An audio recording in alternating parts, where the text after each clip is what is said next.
The Clerk of the Senate announces that the Senate has adopted House Concurrent Resolution 2, raising a joint assembly to hear remarks of the Governor. Message be received. The Clerk of the Senate announces that the Senate has adopted House Concurrent Resolution 3, providing for the adjournment of the Legislature until February 12, 2025. Message be received. Chair recognizes the gentleman, the 60th, Doug Farrell. For the purpose of recognizing the Sergeant at Arms. Mr. Speaker, President Randy Smith, and the members of the Senate. Welcome.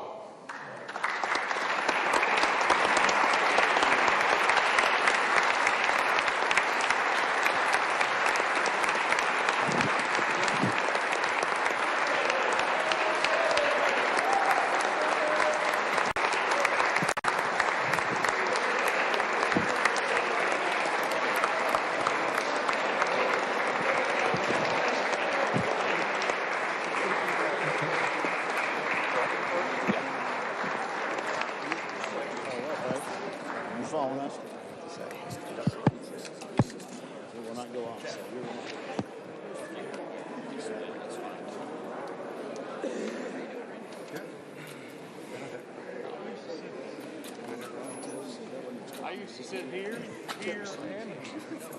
I like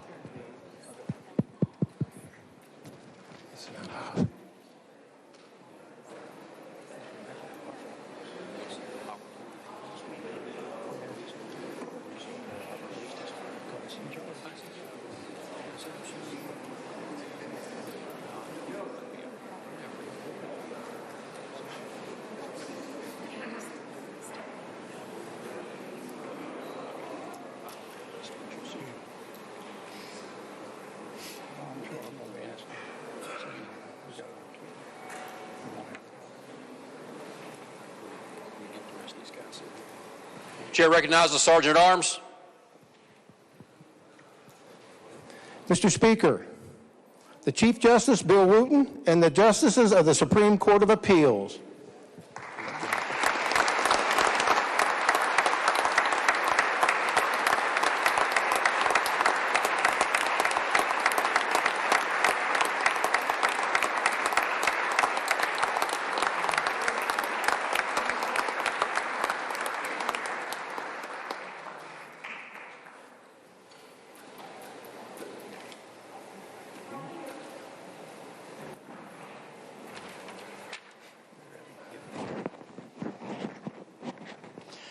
Mr. Speaker, members of the House of Delegates, the Senate is present for the opening and publishing of the 2024 election returns.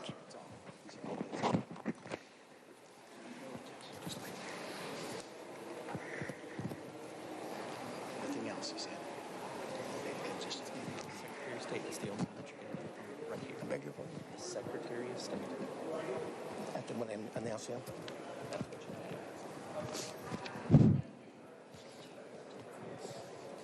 Chair recognizes the Sergeant at Arms. Mr. Speaker, the Secretary of the State of West Virginia.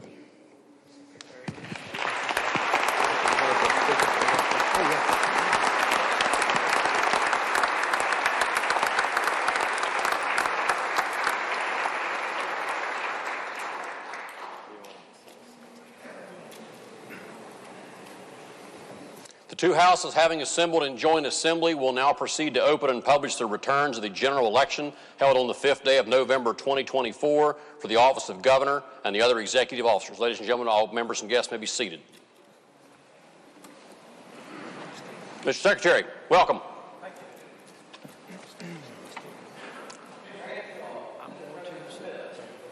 Of the great state of West Virginia, it is an honor and a privilege for me to appear before this joint session of the West Virginia Legislature. In accordance with the Constitution of the state of West Virginia, I am here today to present to the Clerk of the House and the Clerk of the Senate the certifications of election from the November 5th, 2024 general election, West Virginia's statewide elected officials to include Governor Patrick Morrisey, Secretary of State Chris Warner, Attorney General J.B. McCuskey, State Treasurer Larry Pack, State Auditor Mark Hunt, and Commissioner of Agriculture Kent Leonhardt.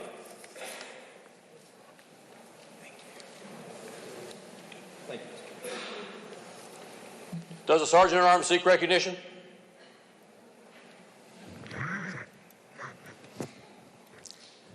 Mr. Speaker, the committee to wait upon the governor.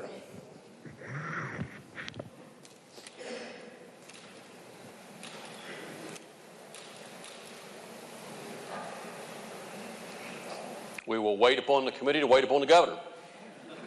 Clerk will now read the results of the 2024 election for the constitutional officers.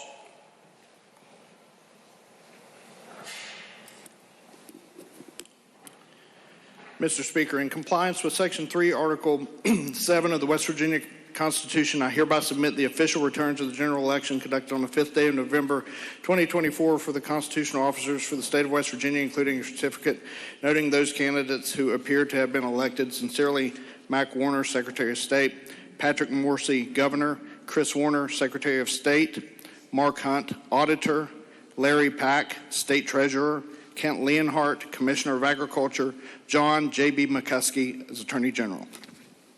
Having received the highest number of votes and being duly qualified, I hereby declare the following elected to the office of governor and other state offices for the term fixed by law beginning on the first Monday after the second Wednesday of January 2025. For the office of governor, Patrick Morrisey. For the office of Secretary of State, Chris Warner. For the office of Attorney General, John J.B. McCuskey. For the office of Treasurer, Larry Pack. For the office of Auditor, Mark Hunt. For the office of Commissioner of Agriculture, Kent Leonhardt. A certificate of election will be issued to each of these elected officials. Chair recognizes the gentleman from the committee to wait upon the governor. Mr. Speaker, Mr. President, members of the House and Senate, pursuant to the invitation of the legislature, the Honorable Jim Justice is present and ready to address the joint assembly. The business of the joint session to open and publish election returns having been completed, I now declare the joint assembly for this purpose dissolved. The members of the Senate and House will please remain in their places. Ladies and gentlemen, the governor of the great state of West Virginia, the Honorable Jim Justice.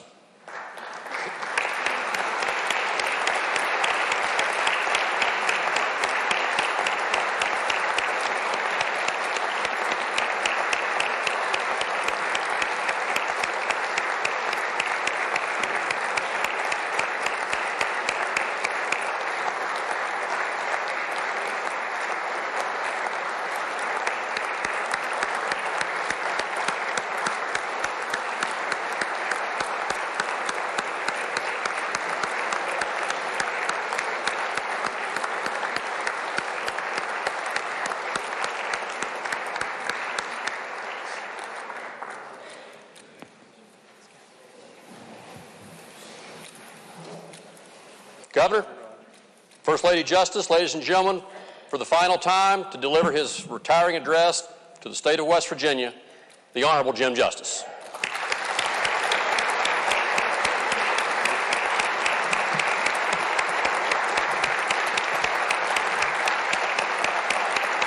Sit down.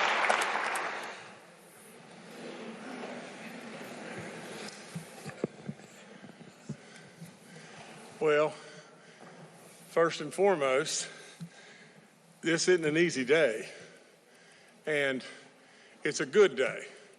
It's a happy day, and I thank not only all of y'all, I congratulate Roger and Randy and Pat on their elections and many more. But with all that being said, now you've got more of a job to do. And I think you're going to do it and do it really well. You know, through all this, we pulled the rope together, didn't we? We had to. You know, when it came crunch time, we first and foremost wanted to do good stuff for West Virginians, but absolutely, we had everything in the world thrown at us. Plus the fact that everybody on the outside never, ever, ever in West Virginia slang could have thunk that we could have pulled it off. That's all there is to it. But we did, over and over and over and over. You know, you had grit, and we all had God above. You know, I always do this, and I really do this because it's the right thing to do. I give God credit for all the good ideas. I'll take credit for the bad ones, but I really, truly mean this. From where we were on day one to where we are today, we have had a miracle from God touch all of us. And you should never, ever, ever forget that. Now, there's so many things we can talk about here. You know, I really believe just this. And I wrote down one thing. All the surpluses, all the gains, all the tourism, all the roads, all the. You know what we did? And we did this together.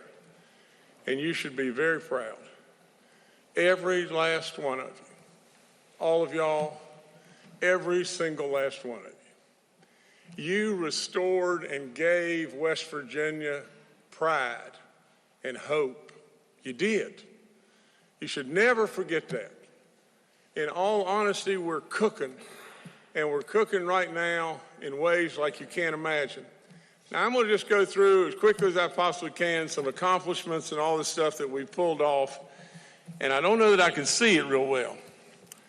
But one thing we surely did is we turned deficits to surpluses.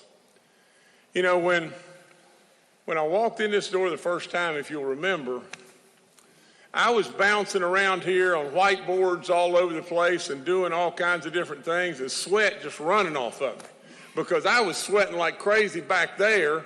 Even if it would have been 10 below zero, I was still sweating. And then when we got here, it just got worse.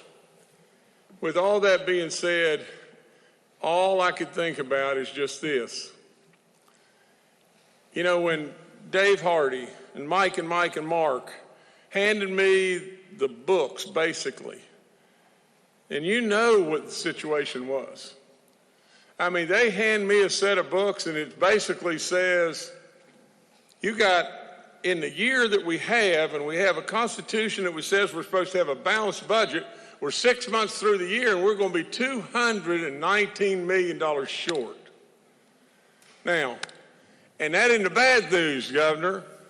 Really and truly, the first year we're going to be another $497 million short.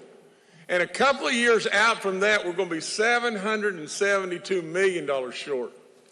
What's your answer? Your answer was absolutely only one thing. Well, we're going to have to cut. We're going to have to cut and cut and cut more. And the more you cut, in all honesty, the more people left. And when they left, they took their revenue with them. And I knew that we absolutely had to do something because I have never in my life, I've run a lot of businesses, I've never in my life seen a business that you could cut your way out of the mess. You got to be prudent, you got to be smart, and that's what we've done. We've kept a flat budget for all practical purposes.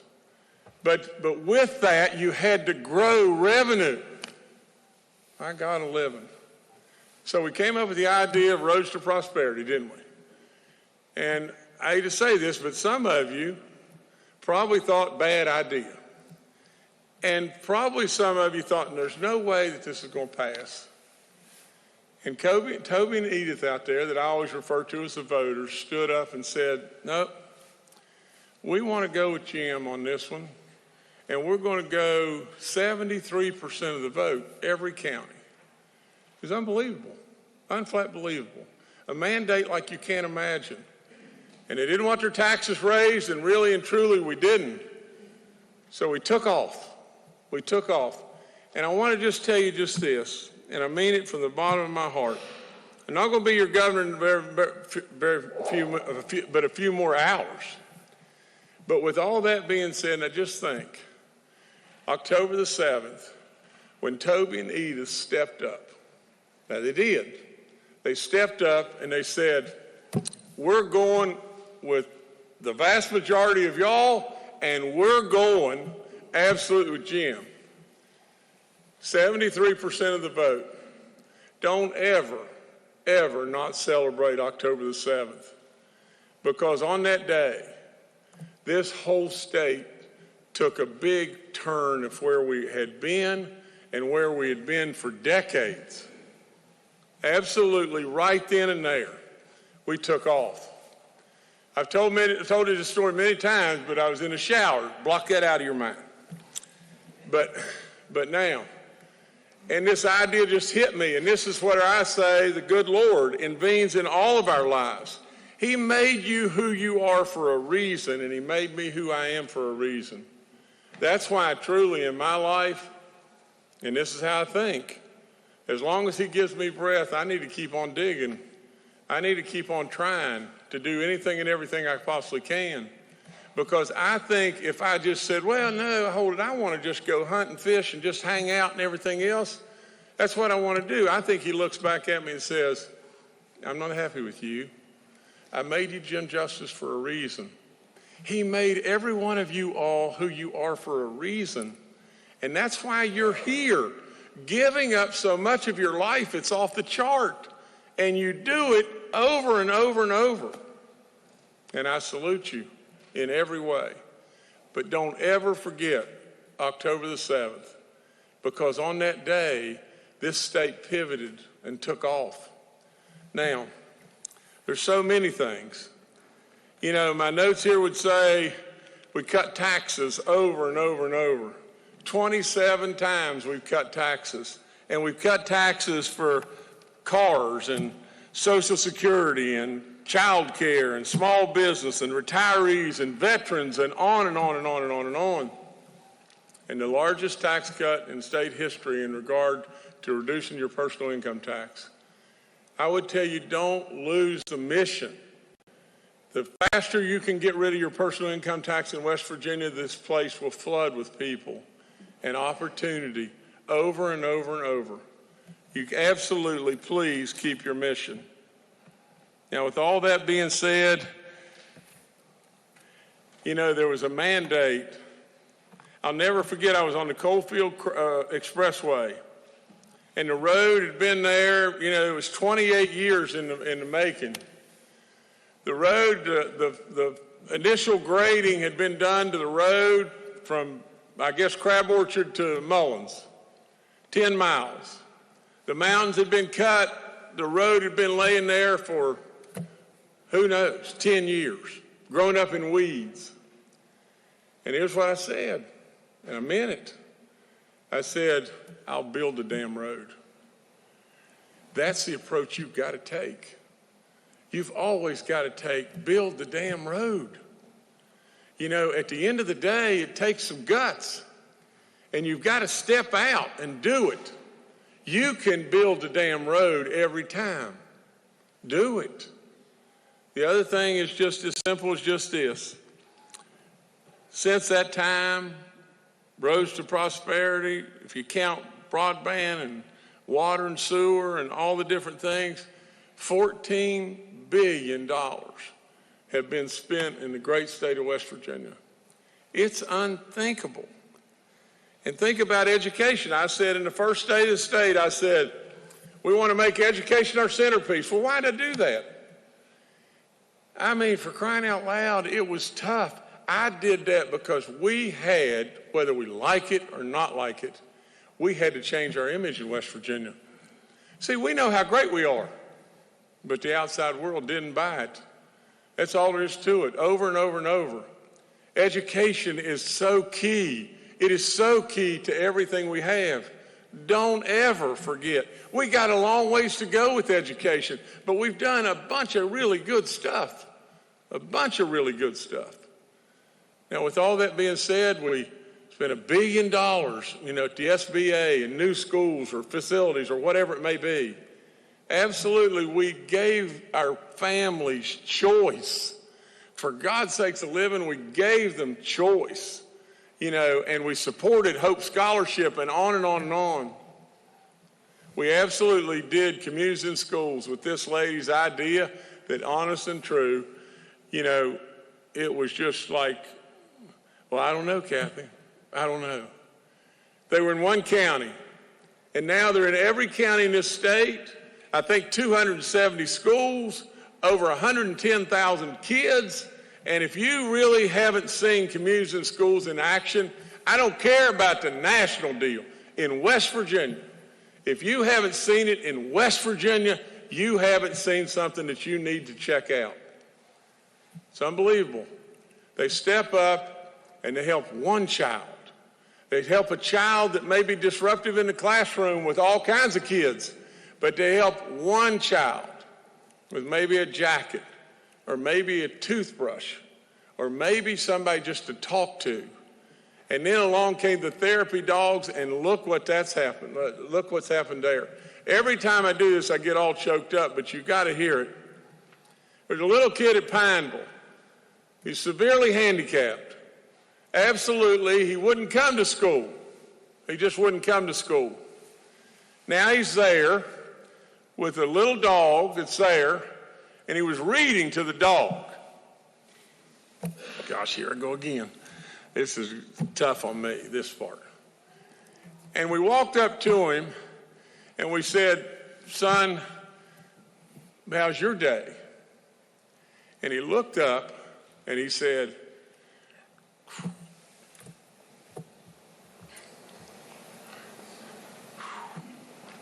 "Best day ever." I'm telling you, this program has really worked. So with all that being said, we have flipped the script in many ways with our schools. Now, we got a lot more to do. There's no question we got a lot more to do, and we can improve over and over and over. But the things we've done as far as choice, the things we've done as far as the SBA, the things we have absolutely been able to do because of the fact that we're economically so sound, it's unbelievable. We've done good stuff, and you should really be proud of that.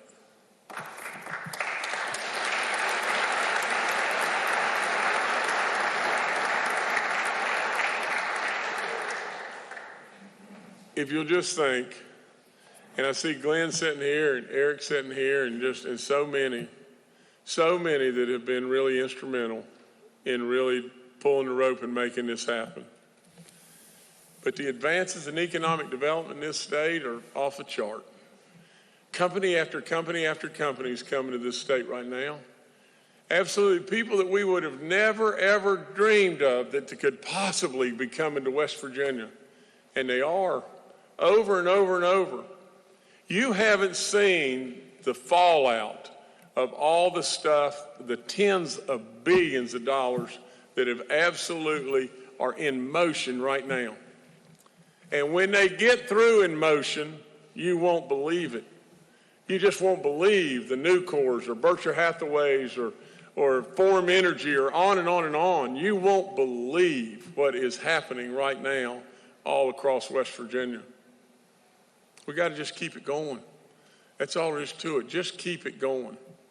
You should be, and again, really, really proud. And I congratulate, like I said, the folks at EDA. They've done a marvelous job. Keep up the good work. Now, I want to talk to you just 1 second about tourism. You know, when I rolled in the door, I think if Chelsea Ruby was here, Chelsea would say 4 years in a row, as far as folks coming into West Virginia and the number of dollars that they've spent in West Virginia had declined. You know, can you imagine this number? Right now in the state of West Virginia this year, the visitors are going to, not in 2025, in 2024, visitors are going to come to West Virginia and spend $9 billion. $9 billion. Almost double the entire budget of the state of West Virginia. It is unflat believable. How'd that all happen? I'll tell you how it happened. It happened so simple, it was unbelievable. We became frogs that were proud of our own pond. And the world saw who we are. I told a bunch of kids at Appalachian Bible School the other day, and I would tell you exactly this. Do you realize, these kids, I said, do you realize what the moms and dads all across this world would give if their kids could be you? In this great state, with our great values, and absolutely all the good that comes from us, they would give anything if their kids could be us. Don't ever forget that. Hold your head really high. Be that frog that's super proud of your pond. And with all that being said, then all of a sudden, lo and behold, tourism just took off. And it's still, and remember this, it's still the parsley around the sides of the plate. There is so much more on this plate. There's so much meat and potatoes there. There's so much more. Tourism is a story that you just can't possibly imagine. The net of the whole thing is, again, just think, just a few days ago, West Virginia. Gosh, it's so unbelievable. It's off the chart. But West Virginia, the #1 inbound migration state. Just imagine it. We were supposed to be that state that was so backward, should know your place, shouldn't absolutely dream big, because you can't ever do that. We were supposed to know our place. And I hope nobody's here from Mississippi, but we were supposed to be constantly competing with Mississippi to see who would be dead last. I hope to goodness nobody's here from Mississippi. But really, we're not doing that anymore, are we? I salute you on this. Really, so much of this is because of our conservative decisions. You know, we stood rock solid for life, didn't we? And anybody on the outside that would wonder about West Virginia, you best better know rock solid. We stand for life in West Virginia.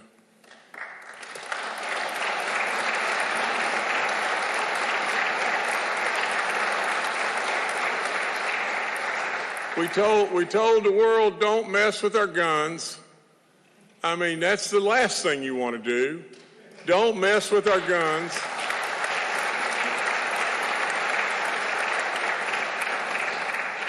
We appointed conservative judges over and over. We didn't take a blind eye to the border crisis. Absolutely, for the most part, all of us should love and respect Donald Trump.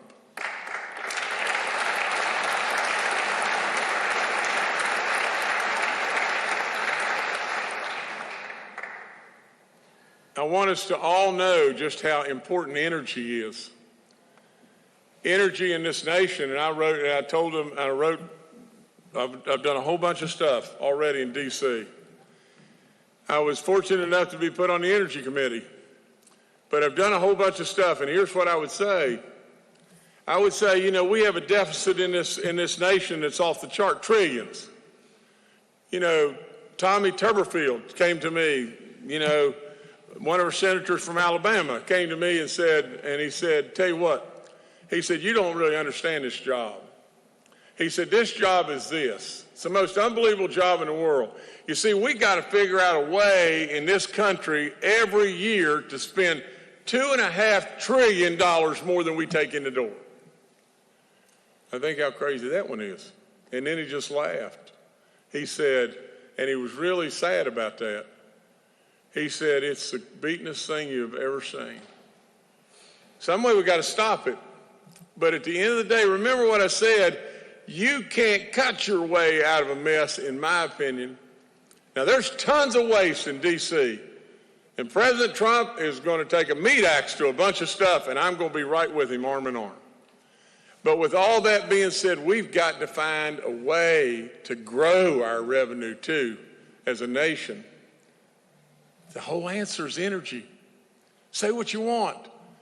It won't grow anywhere else but energy. You see, at the end of the day, civilization has only ever progressed with abundant, cheap, and now clean energy. The only way civilization has gone forward is that.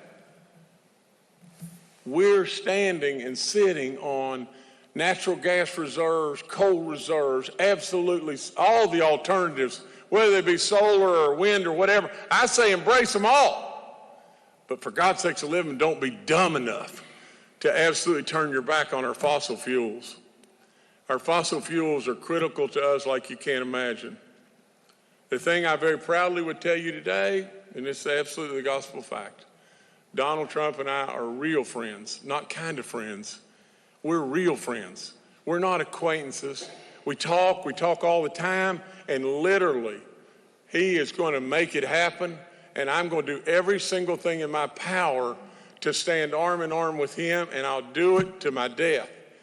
Absolutely, this nation better turn around now, or we're not going to have a nation. We got it figured out in West Virginia. We know in West Virginia what to do, what's reasonable, what's logical, and everything else. It is amazing what you do. Unbelievable. But this nation has been a dog's blooming mess, and these last few years have been really something. And where we would have gone if Donald Trump hadn't been elected, I mean, it just absolutely blows me away. So with all that being said, just think about this just a second. Lo and behold, out of the clear blue nowhere, we have this pandemic, we have COVID, and nobody's got a playbook and nobody knows where to go. Some way, somehow, how'd we get through it? We got through it one way. We stood arm in arm, we pulled the rope together, we helped each other, and lo and behold, we got through it. Now, there's all kinds of things now that we look back on that we could change, but for crying out loud, nobody knew. Nobody knew. Everybody was doing the best we could possibly do, but one thing we did, West Virginia in many ways led the way. Little old West Virginia. That in its own way helped us for the world to see West Virginia. You know, I've said this a bunch of times, and I really mean it. You needed a head coach. I hope that you think that I've been a decent coach. Absolutely, but you can't win ball games if you don't have great players. And you were the players, and you were great players. You made me proud so much it was off the chart. Absolutely, I promised you a rocket ship ride, and we're riding that rocket like we can't imagine. We got a new governor coming in, and we wish him the best like you can't imagine. For crying out loud, please, nobody root for failure. I mean, absolutely, I think the world of Patrick and Denise, and I wish them the best in every way, and I stand ready to try to help them at every minute, and so does Kathy, so does my whole family. I pray that they will have successes like you can't imagine.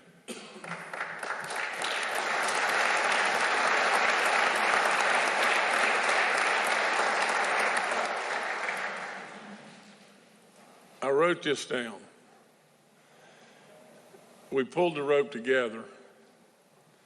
We made tough, right decisions. You know, we proved them wrong, didn't we? We proved them wrong over and over. They called us hillbillies, but we proved them wrong. And now West Virginia, in many ways, is the envy of the world. I would tell you, keep it going. Absolutely keep it going. I'm so proud of you, it's off the chart. My dad would say over and over, it's been a real honor flying with you. It really has. I absolutely would wish you the best in every way. God bless each and every one of you. It's one tough job that you have, that I had, but you are the best. And you should always please remember that. And so as I leave you, I would say I'm very, very proud of you. I can't say anything better than what my dad would have said when he said, it's been a real honor flying with you. God bless you.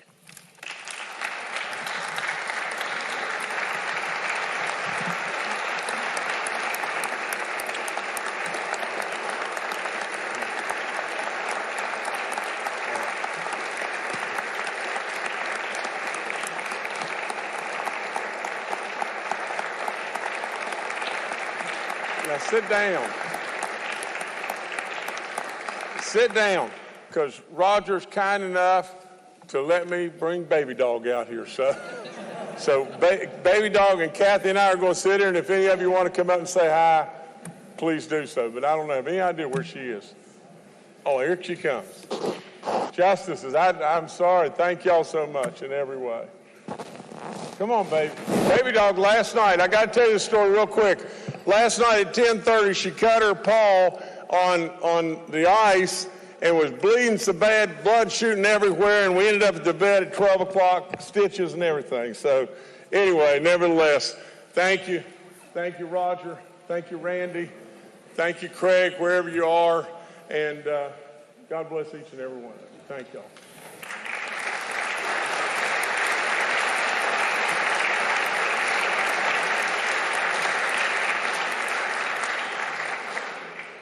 Okay, now I'm done. Y'all can leave. Are we done? It's up to you, Governor. I only got a few days left. We're gaveling out. I'm done. Governor says he's done. Thank y'all. Thank you for coming.